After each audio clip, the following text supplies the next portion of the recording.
There's a group of flowering shrubs or viburnums, and Marisi, Shasta, summer snowflake, leatherleaf. I mean, I could reel them off, keep going. In my opinion, the dilatatums or Linden Viburnum are one of the most underutilized plants in the landscape. And I say that because even though we're on the tail end of winter here, I mean, it's spring, but I mean, look at that color. This is Viburnum dilatatum Tandoori Orange. And what a show. I mean, over the winter, you have nothing going on and you have this orange fruit hanging out.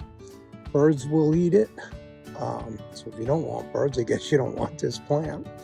White flower, sort of a cluster, white cluster flower. Flower may not be as showy as some of the plicatums, trilobums. There are other viburnums with more showy flowers, but dilatatums just rule in terms of fruit display. And they're stalwarts. I mean, there's very little that really attacks this plant. I want to say 8 to 10 in terms of ultimate height, and I think that's a stretch. Probably 6 foot or so in spread. Well-drained soil will tolerate some shade. We'll do fine in full sun, but we'll tolerate some shade.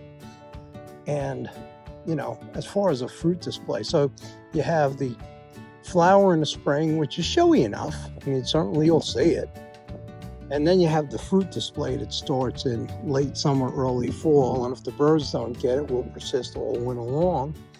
So again, I'm always harping on multi-seasonal plants. I was drawn to this one because of the orange fruit. I mean, there's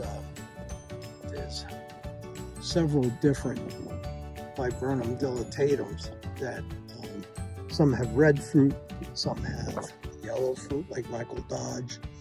All have reasonably good fall color.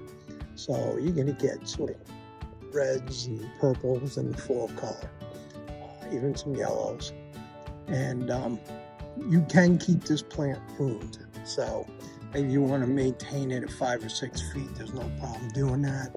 It will want to grow a little bit bigger than that. Viburnum dilatatum Tandoori Orange. And, if unique is what you seek, here you have it.